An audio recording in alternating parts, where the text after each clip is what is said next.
હરણી તળાવ દુર્ઘટનામાં પોલીસે અન્ય 4 આરોપીઓની અટકાયત કરી છે। આ મામલે વધુ જાણકારી આપવા માટે પોલીસે પત્રકાર પરિષદ યોજી। હરણી ખાતે જે બોટની દુર્ઘટના થયેલી હતી તે અનુસંધાને આજરોજની તપાસમાં અન્ય 4 આરોપીને અટક કરવામાં આવેલા છે। આરોપી નિલેશ જૈન એમને વટામણ ખાતેથી અટક કરવામાં આવેલા છે અને અન્ય 3 આરોપી જે છે જતીન કુમાર દોશી, તેજલબેન આશીષભાઈ દોશી અને નેહાબેન દીપેનભાઈ દોશી, આ 3ને પણ અટક કરવામાં આવેલા છે। જે જતીન કુમાર દોશી છે એ 5% ભાગીદાર છે, તેજલબેન દોશી છે એ પણ 5%ના ભાગીદાર છે અને નેહાબેન દોશી છે એ પણ 5%ના ભાગીદાર છે અને નિલેશ જૈન છે એ આ જે બોટ અને રાઇડ્સ છે એનું સંપૂર્ણ સંચાલન કરતા હતા અને એફઆઈઆરમાં આપણે પાછળ તેમનું નામ ખોલવામાં આવેલું હતું। અમારી અત્યાર સુધીની તપાસમાં એવું ફલિત થતું હતું કે આ તમામ વહીવટ પરેશ શાહ અને નિલેશ જૈન કરી રહ્યા હતા અને એક પેટા કોન્ટ્રાક્ટ પણ એમની સાથે કરવામાં આવેલો હતો। એ દસ્તાવેજ પણ અમે મેળવી રહ્યા છીએ અને આ સિવાય અગાઉ જે અટક કરેલા તે આરોપીઓને અમે ક્રોસમાં પૂછપરછ કરી અને એમાં એવું જાણવા મળેલું છે કે આ જે પેટા કોન્ટ્રાક્ટ આપવામાં આવેલો છે પરેશ શાહ દ્વારા એ અન્ય કોઈ પણ જે ભાગીદારો છે એમને જાણ કરવામાં આવેલી નહોતી। આ સિવાય જે અગાઉ આ પેટા કોન્ટ્રાક્ટ આપ્યો એની પહેલાં જે ટ્રીસ્ટારને કોન્ટ્રાક્ટ આપવામાં આવેલો હતો એના દસ્તાવેજ પણ અમે કબજે કરેલા છે અને એ દસ્તાવેજો એ લોકોએ કોર્પોરેશનમાં રજૂ કરેલા છે કે નહીં એની પણ અત્યારે ચકાસણી ચાલી રહી છે।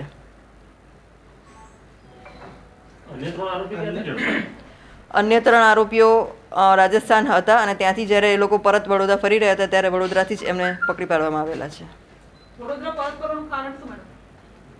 એ હાલમાં તપાસ ચાલુ છે। આરોપી એકબીજાના સંપર્કમાં હતા કે કેમ આ લોકો જે અગાઉ બી પકડાયા છે હાલના આરોપીઓ છે એ લોકો? અમારી તપાસમાં બધા આરોપી એકબીજાના સંપર્કમાં નહોતા પણ અમુક હતા એવું છે।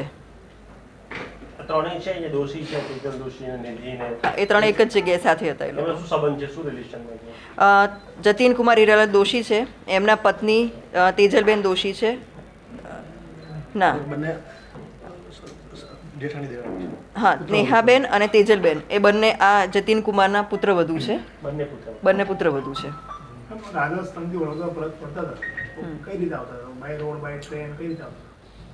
એ લોકો બાય રોડ આવી રહ્યા હતા અને અમારી તપાસમાં એટલે ટૂંકમાં અમારી જે ટીમ છે એને જેની પાછળ લાગેલી હતી જે અમારી ટીમ એ ટીમને જાણ થઈ કે એ લોકો વડોદરા પરત ફરી રહ્યા છે ને આ જગ્યા પર આવવાના છે એટલે અમારી ટીમે ત્યાં જઈને એમને અટક કરી લીધેલા છે।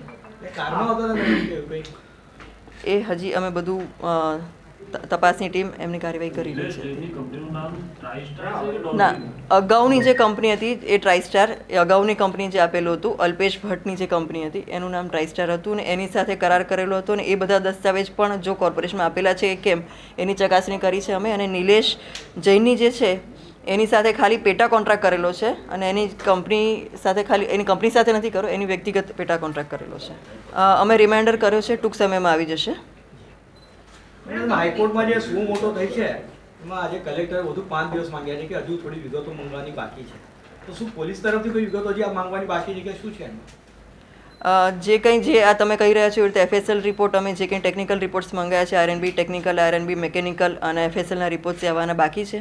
એના માટે કદાચ એમણે માંગણી કરી હશે, બાકી અમારી તપાસ આજ દિન સુધીની જે છે અમે હાઈકોર્ટમાં રજૂ કરી દીધેલી હતી અને જે હાઈકોર્ટનું ડાયરેક્શન છે એ પ્રમાણે જ અમે તપાસ આગળ કરીશું। મેડમ, આખા મામલામાં અત્યાર સુધી 13 આરોપી પકડાયા છે। આટલા સમયથી ઘટના બન્યા પછી આરોપીઓ ફરાર હતા, પરેશ શાહ હોય કે નિલેશ જૈન એટલા દોષી પરિવાર હોય, ક્યાં આશરો લીધો હતો? જેને ત્યાં આશરો લીધો હતો એવા કોઈ વ્યક્તિઓને આરોપી બનાવાશે? કારણ કે એવું વાત આવી રહી છે કે રાજસ્થાનમાં કોઈ ધાર્મિક જગ્યા પર આ લોકો બધા હતા। એની તપાસ ચાલી રહી છે અને જો એમાં કોઈએ પણ આશરો આપ્યો હશે તો ચોક્કસ એમના વિરુદ્ધ અમે પગલાં પણ ભરવાના છીએ। મેડમ, આ રિમાન્ડ દરમિયાન બીજી શું મહત્વની વિગતો આવી છે આ લોકોને? રિમાન્ડ દરમિયાન અમે પરેશ શાહની જે પેટ્રોલ પંપ છે ત્યાં પણ ઝડપી કરી, ત્યાંથી દસ્તાવેજ કબજે કરેલા છે। પરેશ શાહના ઘરે અમે લોકોએ ઝડપી કરીને ત્યાંથી પણ દસ્તાવેજો કબજે કરેલા છે અને દસ્તાવેજનો અભ્યાસ હાલમાં ચાલુ છે। મેડમ, તમે કીધું કે દોષી સામે વડોદરામાં કોઈ જગ્યાએ આવવાનું હતું, કોઈ પર્ટિક્યુલર જગ્યાની આપણને જાણ કરી? લોકો વડોદરા ક્લિનિક ઉપર, એમની ક્લિનિક ઉપર એમનું પોતાનું દવાખાનું છે ને ત્યાં। હા,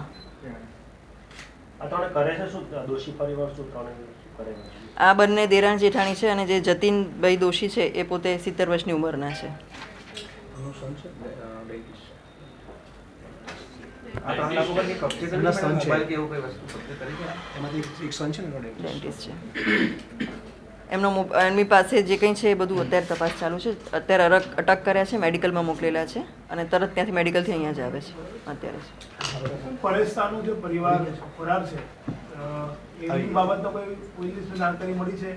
એમને પકડવા માટે કેટલી ટીમો કામે લાગે છે? ગુજરાતની બહાર 2 ટીમો છે અત્યારે.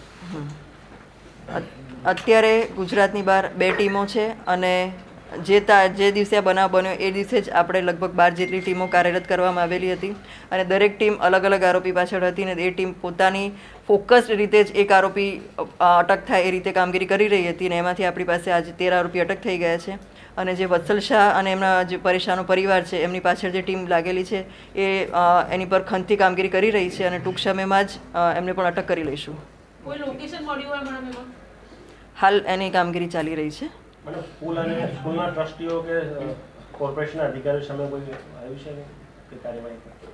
હજી અમારી તપાસ એ બી દિશામાં ચાલુ જ છે અને આ જ્યારે આ બધા જ આરોપીઓની અને બધા દસ્તાવેજોની અમારી અભ્યાસ થઈ જશે એના પછી જે પણ દોષી હશે એ તમામની ઉપર કાર્યવાહી કરવામાં આવશે.